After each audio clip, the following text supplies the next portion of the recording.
আমরা রাজনৈতিক দলের একটা ওই যে মেম্বারশিপ রোস্টার করার প্রস্তাব করেছি।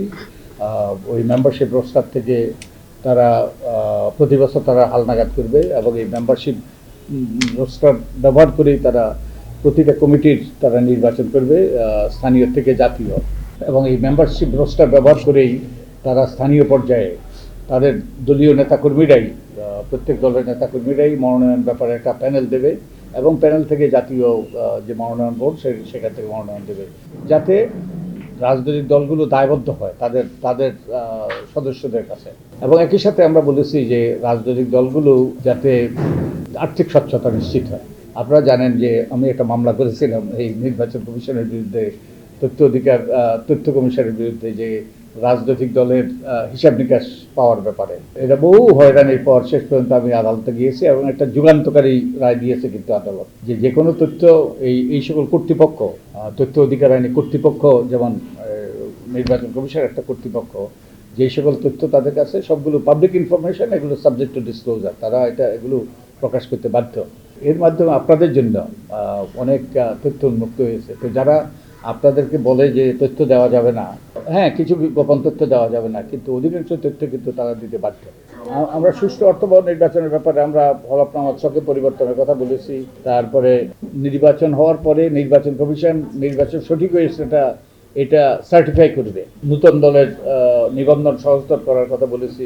5 বছর পর পর দলের নিবন্ধন নবায়ন করার কথা বলেছি এবং দলের আর্থিক অডিট রিপোর্ট জনগণের কাছে উন্মুক্ত করার কথা বলেছি। স্বচ্ছ প্রক্রিয়া রাজনৈতিক ঐক্যমত্যের ভিত্তিতে নির্বাচন কমিশনে নিয়োগ দেওয়ার এটা আমরা সুপারিশ করেছি। নির্বাচন কমিশনে প্রার্থীরা চূড়ান্ত করার ব্যাপারে নিরঙ্কুশ ক্ষমতা দেওয়ার কথা আমরা বলেছি। নির্বাচন কমিশন আর্থিক স্বাধীনতা নিশ্চিত করার কথা আমরা বলেছি।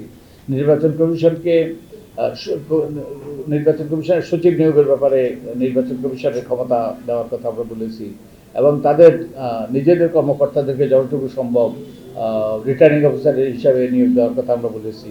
তারপরে আমরা এনআইডি যে আইনের মাধ্যমে স্বরাষ্ট্র মন্ত্রণালয়ে হস্তান্তর করা হয়েছিল সেটা বাতিলের কথা আমরা বলেছি এবং আমরা আনন্দিত যে সবগুলো কমিশনের মধ্যে আমাদের সংস্কার প্রস্তাবে প্রথম এই যে বাস্তবায়ন হলো, সেই আইনটা বাতিল হলো এবং নির্বাচন কমিশনের কাছে সেই এনআইডির দায়িত্ব ফিরে আসলো। নির্বাচন কমিশনের অনেক দায়িত্ব আছে, তো আমরা সুপারিশ করেছি দীর্ঘমেয়াদীভাবে একটা কর্তৃপক্ষ, স্বাধীন কর্তৃপক্ষের কাছে এনআইডির ব্যবস্থাপনা হস্তান্তর করা। কারচুপির অভিযোগে যে কোনো নির্বাচন এলাকা নির্বাচন তদন্ত সাপেক্ষে নির্বাচন বাতিল করার ক্ষমতা নির্বাচন কমিশনকে দেওয়া। নির্বাচনকালীন সময়ে নির্বাচনকে প্রভাবিত করতে পারে নির্বাহী বিভাগের পক্ষ থেকে এমন কার্যক্রম গ্রহণের ক্ষেত্রে নির্বাচন কমিশনের অনুমতি নেওয়ার বিধান করা। এটা বিরাট, কিন্তু এটা অত্যন্ত গুরুত্বপূর্ণ সুপারিশ, কারণ অতীতে সরকার যা ইচ্ছা তা করেছে, নির্বাচন কমিশনের তোয়াক্কাও করে নাই। তো নির্বাচন কমিশন যেন নির্বাহী বিভাগ যা ইচ্ছা তা করতে না পারে, নির্বাচনকে প্রভাবিত করার জন্য সেই নির্বাচন কমিশনের সেই কর্তৃত্ব আমরা সেখানে প্রতিষ্ঠিত করার চেষ্টা করেছি। ভোটার প্রার্থী মুখোমুখি অনুষ্ঠানের কথা আমরা বলেছি এবং আমরা এই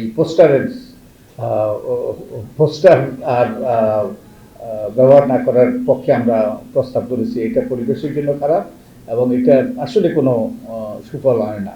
এবং আমরা বলেছি যে প্রত্যেক প্রার্থী যেন আমাদের গণমাধ্যম যে বিশেষত সরকারি গণমাধ্যম আছে তারা যেন সুযোগ পায়। তারপর আমরা বলেছি যে যদি 2014, 2018, 2024-এর মতো ঘটনা ঘটে যে নির্বাচনটা সঠিক হবে না, এইরকম যদি সম্ভাবনা দেখা যায়, নির্বাচন কমিশন যেন রাষ্ট্রপতির মাধ্যমে সুপ্রিম কোর্টের আপিল বিভাগের তারা নির্দেশনা নিতে পারে, যাতে তারা ওই যে একটা বিতর্কিত নির্বাচন অনুষ্ঠান করে আমাদের গণতান্ত্রিক ব্যবস্থাটাকে ধ্বংস করে না দেয়। এবং নির্বাচন কমিশনের আমরা দায়বদ্ধতার কথা বলেছি। সুষ্ঠু অর্থবহ নির্বাচনের জন্য আমরা না ভোটের বিধান ফিরিয়ে আনার প্রস্তাব করেছি।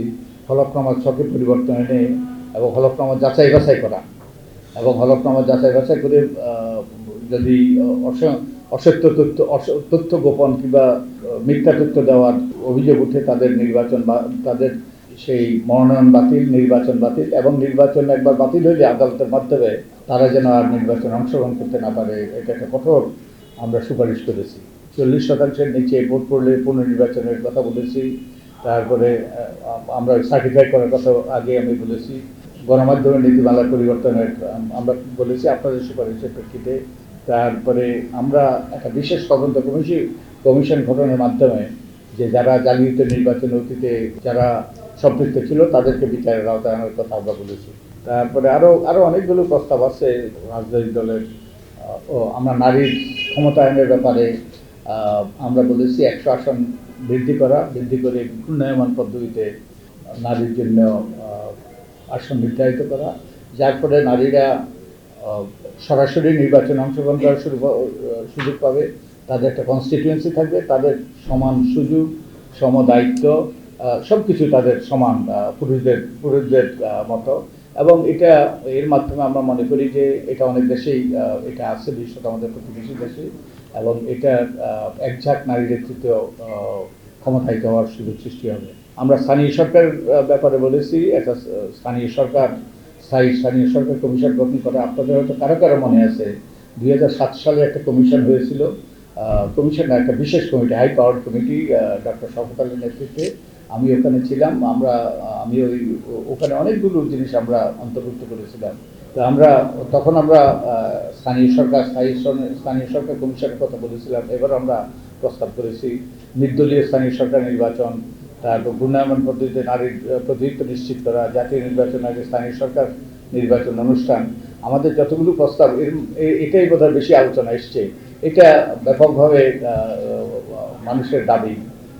আমরা একটা সার্ভে করেছি এবং এটা আমাদের ওয়েবসাইটে আছে, যে ব্যাপক জনসমর্থনের পক্ষে পার্বত্য জেলা পরিষদের নির্বাচন অনুষ্ঠান এবং বাজেটের 30% স্থানীয় সরকারের জন্য বরাদ্দ করা, এরকম রাষ্ট্রপতি নির্বাচনের ওই যে বিগার ইলেকটোরেট সংসদ সদস্যরা এবং একই সাথে স্থানীয় সরকারের প্রতিনিধিরা, নির্দলীয় রাষ্ট্রপতি, ভোটার তালিকার সঠিকতা কিন্তু আমরা বলেছি। সীমা নির্ধারণের ব্যাপারে আমরা বলেছি একটা নিরপেক্ষ কমিশনের মাধ্যমে সীমা নির্ধারণ নিয়ে অনেক রকম প্রশ্ন, অনেক রকম অভিযোগ, যাতে একটা স্বাধীন কর্তৃপক্ষের মাধ্যমে করা হয়। তারপরে প্রবাসীদের ভোটার ব্যাপারে, প্রবাসীরা আমাদের 1.5 থেকে 2 কোটি প্রবাসী বাংলাদেশি, এবং তারা যদি ভোটাধিকার প্রয়োগ করতে না পারে তাহলে নির্বাচন নিয়ে প্রশ্ন থেকেই যায়।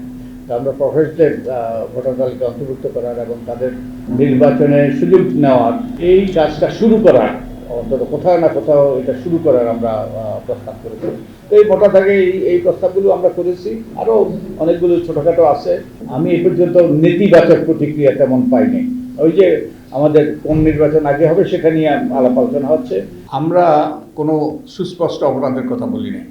আমাদের ধারণা এবং আপনাদের অনেকের ধারণা যে গত 3টা নির্বাচন কমিশন তাদের সাংবিধানিক দায়িত্ব পালনে তারা ব্যর্থ হয়েছে।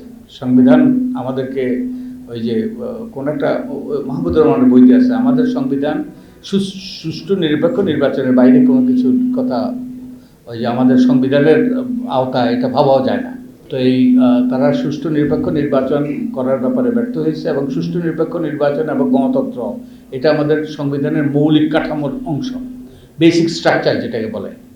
এবং একই সাথে তারা শপথ করেছে এবং শপথও ভঙ্গ করেছে। তো এই জন্য আমরা বলেছি একটা কমিশন গঠন করে কমিশন তারা তদন্ত করে বের করবে, তারা কোনো অপরাধ করে থাকলে তাদেরকে যারা বিচারের আওতায় আনায়। তো আমরা কোনো সুস্পষ্ট অপরাধের কথা বলিনি। আমরা একটা কমিশন গঠন করে নিরপেক্ষ তদন্তের কথা আমরা বলেছি। আরেকটা হলো যেটা আপনি বলেছেন, আমরা তো এই প্রস্তাবগুলো কিন্তু আমরা একটা কক্ষে বসে আমরা নিজেরা চিন্তা ভাবনা করে এটা করি না, এই প্রস্তাবগুলো দেইনি। আমরা আপনাদের সাথে কথা বলেছি, অনেকের সাথে কথা বলেছি, আমরা হাজার in fact I was very so impressed, আমি অভিভূত হয়েছি।